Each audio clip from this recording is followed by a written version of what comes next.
सप्ताह एक नई पत्नी। एक शहर में घनश्याम नामक व्यापारी था। उसके आय का एकमात्र साधन उसकी दुकान थी। उसका इकलौता बेटा मोहन बड़ा हो रहा था। मोहन बहुत भोला था। उसे दुनियादारी की समझ कम थी। घनश्याम की पत्नी पुत्र को जन्म देने के बाद चल बसी। घनश्याम भी वृद्ध होता जा रहा था। पता नहीं कब उसकी सांस रुक जाए। इसलिए एक दिन उसने अपने बेटे मोहन को बुलाकर कहा, मोहन मेरे प्रिय पुत्र, वो दिन कभी भी आ सकता है जब मैं अचानक संसार से विदा ले लूं। अब तुम्हें ही दुकान संभालनी पड़ेगी। जो भी हो, जब तक तुम कड़ी मेहनत नहीं करोगे तब तक खाने पीने तक की भी आमदनी नहीं हो पाएगी। मैं चाहता हूँ कि तुम्हारे जीवन सुखी हो, इसलिए तुम्हें वादा करना होगा कि तुम मेरे 3 वचन का पालन करोगे। क्या तुम कर पाओगे? आज्ञाकारी मोहन ने कहा, अवश्य पिताजी, कहिए मुझे क्या करना पड़ेगा। घनश्याम बोले, पहला, घर और दुकान के बीच धूप में नहीं चलना। दूसरा, दैनिक भोजन में केवल चावल ही खाना। और तीसरा, विवाह करो तो हर सप्ताह एक नई पत्नी ले आना। उसके पिता ने प्यार से कहा। एक कर्तव्य का पालन करने वाले बेटे की तरह मोहन ने पिता के तीनों वचन को पालन की स्वीकृति दे दी। उसने कहा, पिताजी, मैं आपके सभी वचनों का पालन करूंगा, किंतु मुझे समझ में नहीं आता कि इससे मुझे कैसे सहायता मिलेगी। घनश्याम ने कहा, वक्त तुम्हें सब कुछ बता देगा मेरे पुत्र, अभी चिंता करने की जरूरत नहीं है। घनश्याम अधिक दिनों तक जीवित नहीं रहा। एक दिन दुकान से लौटते ही उसकी मृत्यु हो गई। प्रथा के अनुसार उसका अंतिम संस्कार संपन्न कर दिया गया। मोहन बैठा था। उससे पिता को दिए तीनों वादे याद आए। घर और दुकान के बीच धूप में नहीं चलना। मोहन को समझ में नहीं आया पिता का तात्पर्य क्या था। दुकान घर से बहुत दूर नहीं था, इसलिए घर से दुकान तक पूरी गली में उसने टेंट लगवा दिया। उसे पूरी गली में दुकान से घर तक छाया हो गई और दिन में किसी भी समय उसे दुकान तक धूप में जाना नहीं पड़ा। उसे टेंट लगवाने में काफ़ी धन खर्च करना पड़ा, इसलिए मोहन के दोस्त इस फिजूल खर्च पर उसका मजाक उड़ाने लगे।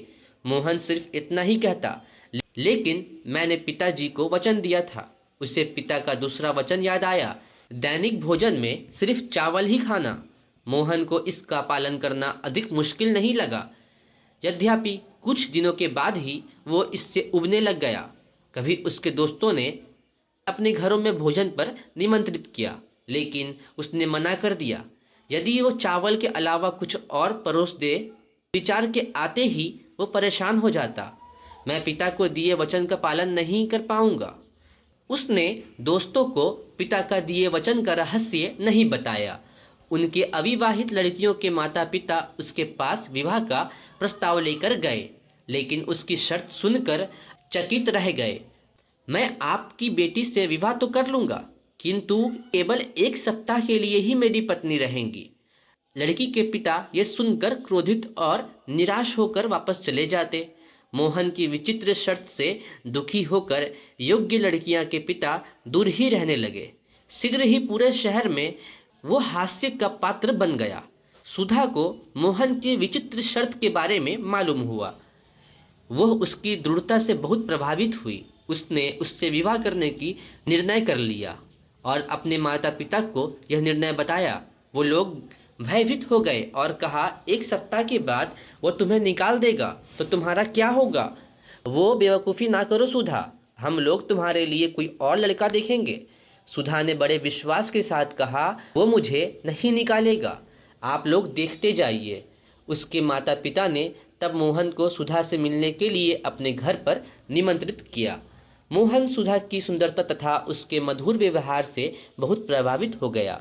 मोहन ने सुधा के पिता को 3 वचनों के बारे में बताया और कहा, मैं पिताजी के दिए वादों को कभी नहीं तोड़ूंगा। सुधा मुस्कुराते हुए बोली, मैं सब जानती हूँ, घबराओ नहीं। मोहन के सभी दोस्त शादी में शामिल हुए। सुधा के माता पिता ने राजसी भेज दिया। प्रथा के अनुसार मोहन को भोजन के तुरंत बाद बीवी को अपने घर ले जाना था। दोस्त लोग वर वधू को शुभ शुभकामनाओं के साथ उसके घर छोड़ आए, किंतु दुख की बात होगी जब 1 सप्ताह के बाद सुधा को वापस जाना पड़ेगा। वे वापस में बात करते हुए उदास हो गए। 7 दिन धीरे धीरे बीत गए। 7वें दिन दुकान से वापस आने पर मोहन परेशान सा दिखाई पड़ा।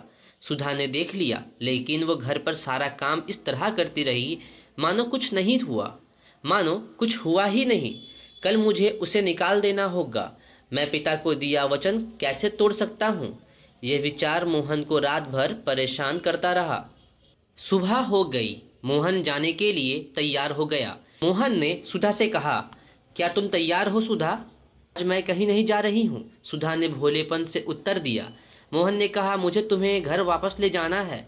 तुम्हें मालूम है कि मैंने अपने पिता को ये वचन दिया था और मैं इसे तोड़ नहीं सकता। सुधा ने टिप्पणी की, तुम कितने मूर्ख हो। तुम्हारे पिता ज्ञानी थे और उदार थे। ये सोचना मूर्खता है कि तुम्हारे पिता तुम्हें ऐसा काम करने के लिए कहेंगे जिससे तुम शहर भर में हास्य के पात्र बन जाओ। मोहन, जो बचपन से ही भोला भाला था, समझ नहीं सका कि सुधा उसे क्या समझाना चाहती है। उसने कहा, तुम्हें ज़रूरत के अनुसार ही खाना चाहिए। भोजन के लिए अनशन खाने की बुरी आदतें नहीं डालनी चाहिए, इनका पालन करने के लिए पिताजी ने मुझसे कहा। सुधा ने बीच में टोका, हाँ मैं वही कहने जा रही हूँ। जब उन्होंने ये कहा कि तुम्हें धूप में दुकान पर नहीं जाना चाहिए, तब उनका मतलब था कि तुम्हें सूर्य उदय से पहले अपनी दुकान खोल देनी चाहिए और सूर्य अस्त के बाद उसे बंद करके घर लौटना चाहिए। वह चाहते थे कि तुम सारा दिन दुकान में रहो, पर तुमने क्या कर दिया? तुमने घर से दुकान तक पूरी गली में टेंट लगा दिया और कितना सारा धन बर्बाद कर दिया। तुम भी कितने मूर्ख निकले। सुधा थोड़ी देर के लिए रुकी, फिर बोली, उन्होंने कहा कि तुम्हें केवल चावल ही खाना चाहिए, ठीक है ना? वो चाहते थे कि तुम्हें ज़रूरत के अनुसार ही खाना चाहिए। भोजन के लिए अनसड़ खाने की बुरी आदतें नहीं डालनी चाहिए।